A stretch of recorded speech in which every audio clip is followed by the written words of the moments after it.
नमस्कार दोस्तों, स्वागत है आपका किशिला स्टूडियो पर। आज हम बात करेंगे फिल्म अलग अलग 1985 की एक भावनात्मक कहानी की, जहां नीरज, चांदनी और उनके संगीत के सफर में छिपे त्याग और प्यार को दिखाया गया है। कैसे नीरज पर्दे के पीछे रहकर चांदनी को एक सफल गायिका बनाने की कोशिश करता है। आइए इस दिलचस्प कहानी को जानते हैं। कुछ हमको तुमसे कहना तो है, कुछ तुम। कहानी की शुरुआत चांदनी, टीना मुनीम, से होती है, जो बेहद गरीब परिवार से आती है। गरीबी और अभावों के कारण उसके मन में यह विश्वास बैठ जाता है कि दुनिया की सारी खुशियां पैसों से मिलती हैं। इसलिए वह अपनी गरीबी से निकलने के लिए किसी अमीर आदमी से शादी करने का सपना लेकर मायानगरी बॉम्बे, मुंबई आ जाती है। दूसरी तरफ है नीरज, राजेश खन्ना। नीरज एक बेहद प्रतिभाशाली युवा है, जिसका सपना फिल्मों में एक सफल प्लेबैक सिंगर बनना है। वह दिन रात म्यूजिक स्टूडियो के चक्कर काटता है, संगीत निर्देशकों से मिन्नतें करता है। नीरज पैसों के पीछे नहीं भागता, बल्कि वह अपनी कला को पहचान दिलाना चाहता है। बॉम्बे की सड़कों पर अमीर आदमियों की तलाश करते हुए एक दिन चांदनी की नज़र एक बेहद शानदार और महंगी कार पर पड़ती है। कार के ठीक पास नीरज खड़ा होता है। नीरज के अच्छे कपड़ों और उस कार को देखकर चांदनी को लगता है कि नीरज ही वह करोड़पति है जिसकी उसे तलाश थी। बिना कोई समय बर्बाद किए चांदनी उसके पास जाती है और सीधे उसे शादी के लिए प्रपोज कर देती है। नीरज, जो अपनी संघर्षपूर्ण जिंदगी से पहले ही परेशान है, इस अनजान लड़की के प्रस्ताव से हैरान रह जाता है। लेकिन बातचीत के दौरान जैसे ही चांदनी को यह सच्चाई पता चलती है कि नीरज उस लग्जरी कार का मालिक नहीं है, बल्कि एक गरीब और बेरोजगार संघर्षरत गायक है, वह तुरंत अपना रुख बदल लेती है। वह नीरज को वहीं छोड़कर चली जाती है। चांदनी का यह लालची और मतलबी व्यवहार नीरज को बहुत अजीब और बुरा लगता है। बड़े शहर में चांदनी को कई मुश्किलों का सामना करना पड़ता है। एक दिन वह गुंडों से बचते हुए डॉक्टर राणा, शशि कपूर के आलीशान बंगले में पहुंच जाती है। बंगले की भव्यता देखकर वह यहीं रहने का मौका तलाशती है। इसलिए वह डॉक्टर राणा के सामने भोली भाली और बेसहारा लड़की बनकर उनसे पनाह मांगती है। डॉक्टर राणा एक विधुर हैं। अपनी पत्नी की मौत के बाद वह अकेलेपन और उदासी का जीवन जी रहे हैं। चांदनी की मासूमियत, जो कि एक नाटक था, पर तरस खाकर डॉक्टर राणा उसे अपने घर में रहने की इजाजत दे देते हैं। घर में आते ही चांदनी मालकिन की तरह बर्ताव करने लगती है। वह पुराने नौकरों को निकाल देती है और घर की व्यवस्था अपने हाथों में ले लेती है। शुरुआत में डॉक्टर राणा को उसकी यह मनमानी बहुत परेशान करती है, लेकिन धीरे धीरे उन्हें उस बड़े से खाली घर में किसी की मौजूदगी अच्छी लगने लगती है। उनका अकेलापन दूर होने लगता है और उनके जीवन में एक नई रौनक आ जाती है। इस बीच नीरज का संघर्ष अभी भी जारी है। सफलता पाने की बेताबी में नीरज एक दिन एक सामाजिक कार्यकर्ता, सोशल वर्कर से सिफारिश पाने के लिए अपाहिज होने का नाटक करता है, क्योंकि उस महिला का भाई एक बड़ा संगीतकार है। लेकिन किस्मत का खेल देखिए, नीरज अपने फर्जी इलाज के लिए डॉक्टर राणा के ही क्लिनिक पहुंच जाता है।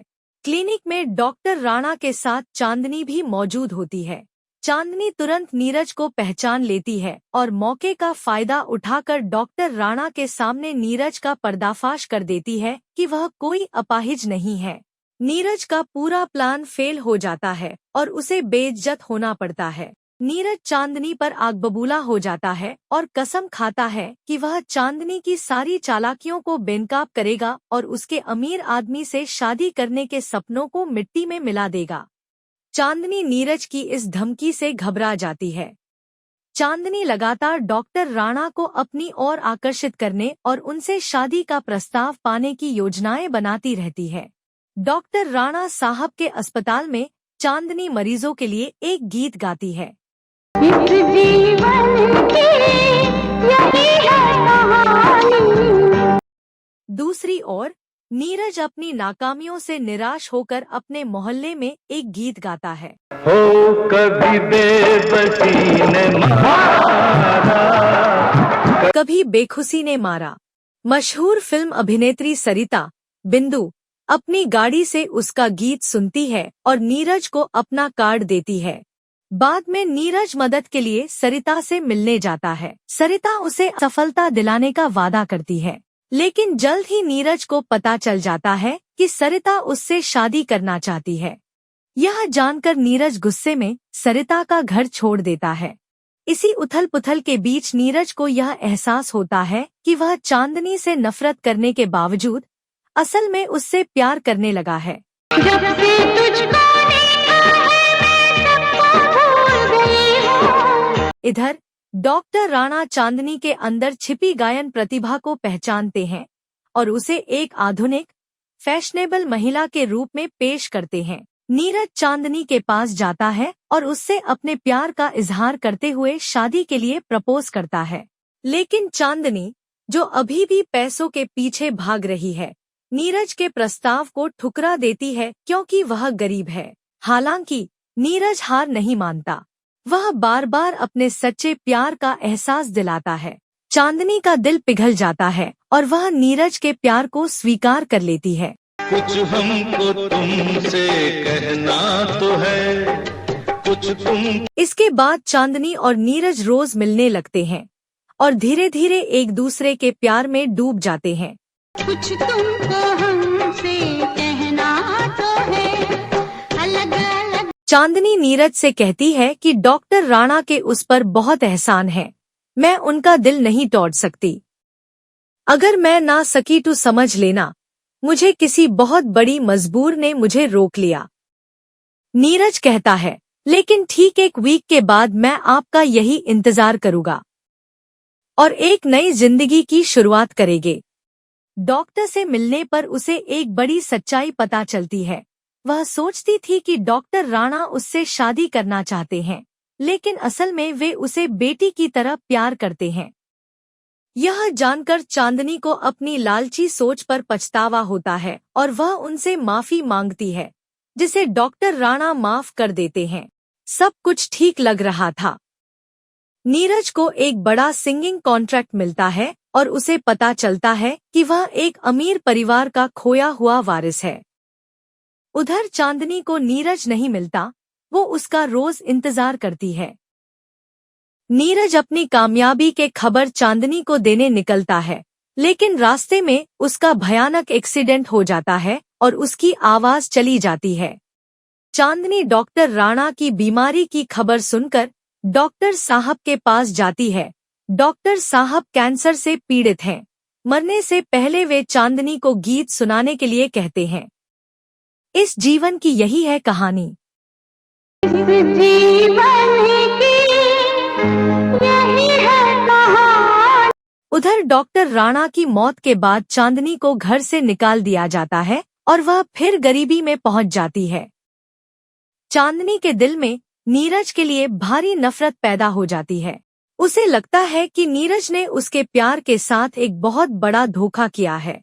नीरज दूर रहकर भी चांदनी के ही सपने पूरे करना चाहता है।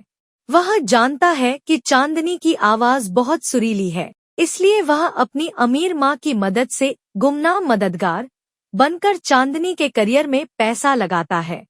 नीरज अपनी माँ की मदद से ओमपुरी पंडित जी, संगीत गुरु, को चांदनी को संगीत सिखाने के लिए भेजता है। वह पर्दे के पीछे रहकर चांदनी को दुनिया की बेहतरीन प्लेबैक सिंगर बनाने के लिए सभी संसाधन उपलब्ध कराता है, लेकिन कभी अपना नाम सामने नहीं आने देता।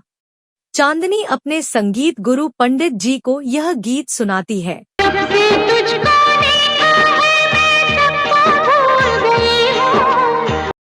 नीरज के इस छिपे हुए समर्थन और चांदनी की खुद की मेहनत से चांदनी देश की एक बेहद मशहूर और सफल गायिका बन जाती है। उसे वह सारा पैसा और शोहरत मिल जाती है जिसका उसने कभी सपना देखा था, लेकिन इस सफलता के बीच भी वह नीरज से नफरत करती है। कहानी के अंतिम पड़ाव पर आखिरकार सच सामने आ ही जाता है। चांदनी को किसी तरह नीरज के इस महान बलिदान की सच्चाई का पता चल जाता है। जब उसे मालूम होता है कि नीरज ने उसे पैसे के घमंड में नहीं, बल्कि अपनी आवाज खोने की मजबूरी और उसे एक बेहतर जिंदगी देने के लिए छोड़ा था, तो वह ग्लानि और प्यार से टूट जाती है। यह सच्चाई चांदनी को अपने शो के दौरान पता चलती है। कार्यक्रम शुरू होने से पहले चांदनी मंच पर कहती है, आज का यह कार्यक्रम मैं उस इंसान को समर्पित करती हूँ जो मुझसे दूर रहकर भी हमेशा मेरे साथ रहा, जिसे मैं कभी खुदगर्ज और मक्कार समझती रही, लेकिन वह तो एक फरिश्ता निकला। मैंने आज के लिए कई गाने तैयार किए थे, लेकिन आज मैं उन्हें नहीं गाऊंगी। आज मैं आपको वही गीत सुनाऊंगी जो उसने मेरे लिए गाया था। दिल में आग लगाए सावन का महीना। गीत गाते गाते चांदनी बीच में ही रुक जाती है और नीरज को आवाज लगाती है। वह कहती है, नीरज, इस गीत को तुम पूरा करो। ये गाना तुम्हारा है नीरज, अब इसे पूरा तुम करोगे। उसी समय लोग निराश होकर पत्थर फेंकने लगते हैं। नीरज बोल नहीं पाता, लेकिन वह स्टेज पर आ जाता है।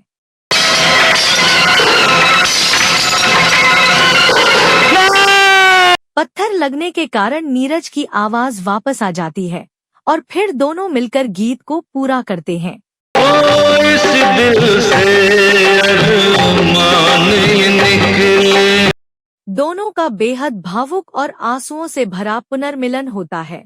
नीरज और चांदनी हमेशा के लिए एक हो जाते हैं और कहानी एक बेहद खूबसूरत और सुखद मोड़ पर खत्म होती है। रोचक तथ्य, अलग अलग के गाने काफी हिट हुए थे जिनका संगीत R.D. बर्मन ने दिया था। महान गायक किशोर कुमार ने इस फिल्म में गाने के लिए राजेश खन्ना से एक भी रुपया नहीं लिया था।